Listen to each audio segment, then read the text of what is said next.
Ladies and gentlemen, it is World's Anthem time. Linkin Park, Heavy is the Crown. It is finally here. Now, full disclosure, I have heard the song. I already have my reaction to the live version of this, which was performed in Hamburg, Germany a few days ago, already on this channel if you want to check that out. This video is going to be just appreciating what is likely the music video and the studio version, which I'm assuming will sound different than the live one. But I'm curious to know if that note that Emily Armstrong held out for like 15 seconds is actually a thing, or if she just did that in concert. Regardless, there's a lot of worry about whether this is going to be an Arcane thing versus like a Linkin Park band thing versus actually pay tribute to League of Legends.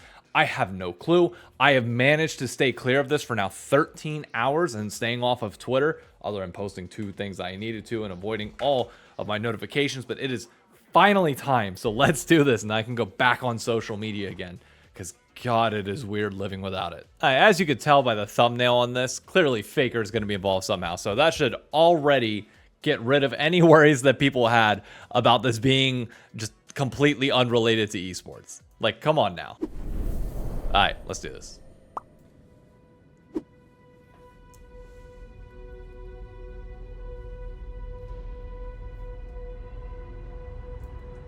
Okay, already, I'm sorry, I have to go back and see some of the still frames from this.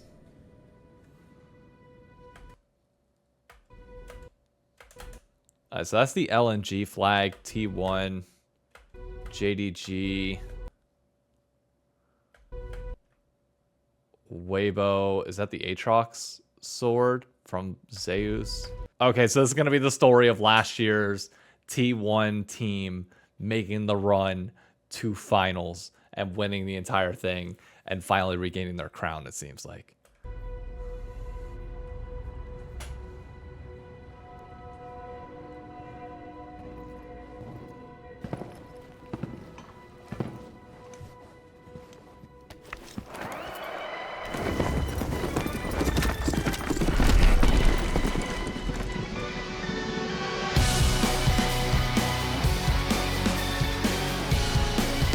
Is that, wait, sorry, I know I'm going to be pausing a lot. That's Masu as Varus? With the FlyQuest logo? Oh my god, bro, already before we begin, Riot would have been so upset if T1 didn't make its Worlds. Oh my god. Oh man, I love this already. BLG, Red Canids. Red Canids, over. One knock at the door and then we both know how the story ends. You can't win if you white flags out when the war begins. Aiming so high but swinging so low, trying to catch fire but feeling so cold. Hold it inside and hope it won't show. I'm saying it's not, but inside I know today's gonna be the day you notice, 'cause I'm tired of Silas. This is what you asked for. Heavy is the crowd. Fire in the sunrise, ashes raining down. Try to hold it in. Caps.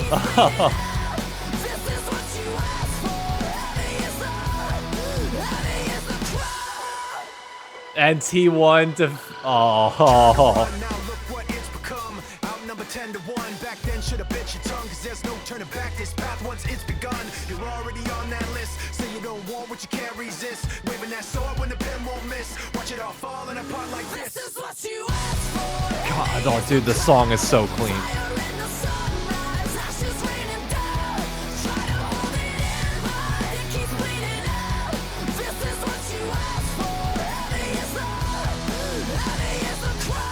Oh. I'm gonna give Faker his moment with the crowd.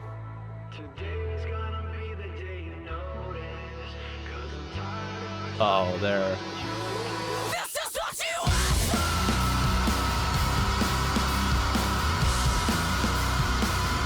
Oh, she is holding it the entire time. No way. Oh my god.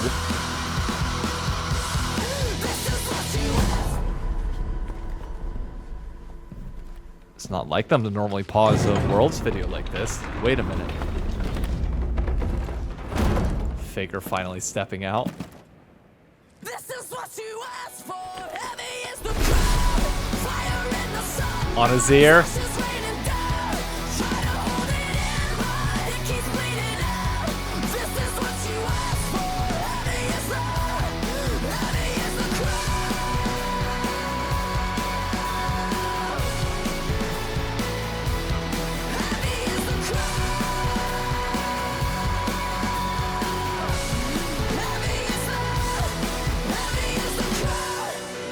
I love this. Oh my god. And he sets the crown down to then go out and fight to assumedly protect it and come back. Oh my god, this is perfect. This is legitimately perfect. Like, even taking a pause. Wait, there's still 25 seconds. Hang on. Yep. LCK, LCS, LPL over there. Everybody just setting up camp outside, waiting to come in. I just gotta go back. That's so perfect. It's so, I mean, they lucked out, by all means, right? You got lucky, and you know that. You were sweating bullets on that T1 KT Game 5, knowing that if they didn't make it, this was going to be like a tragic letdown of catastrophic proportions. But because it worked out, this is perfect. As a 10-year-old kid, like, growing up listening to Linkin Park, like, you don't think you're gonna get freaking them on a world song, let alone one that sounds great. I'm sure we're gonna look into the community reaction, because I've stayed off social media for 11 hours or 13 hours now. I haven't seen a thing, so I'm curious to see how people are reacting to this. But I freaking love the song. It's a Linkin Park song, obviously, but like, that's what I wanted. It's a Linkin Park song that feels like a world's anthem, and it lets them take the creativity and put it in their own way, and it does everything that I wanted it to do. The video itself is fantastic. I think like the best video that we've ever seen in terms of hyping up like worlds to come now. I'm sure some people might put Rise above this because of the story that it was telling of the past, but like, this is telling the present and like setting the tone for worlds. Oh my god. First things first, we got to see Reddit. Imagine, yeah. Bro, I mean, that's the first part. If T1 wouldn't have made it, it would have been unbelievable. Cinematic Faker has more lore. Yep. Wow, even Riot Medler stepping in to say that they were legitimately sweating bullets. The Red Cannons banner, definitely a little bit weird because obviously they're not in it, but could be a hot take, but I prefer if Linkin Park was shown less. Bro, it's their music video as much as it is the Worlds thing, and we got a bunch of good storylines in with this, and it like hyped up the I don't agree with this at all personally. I like the cuts between the band and coming back because it really highlights like how monumental of a moment it is for Linkin Park to be doing a world song. Man, really? People are really making a big deal out of the band being in this. That's shocking, if I'm being honest. We're not talking about Paris or like some other kind of like smaller like artist here. We're talking about like one of the biggest bands of all time. I'll be honest, reading through some of the reactions on social media, I'm a bit surprised that people are complaining about this, but I guess it goes to show that like League fans can truly just never be happy.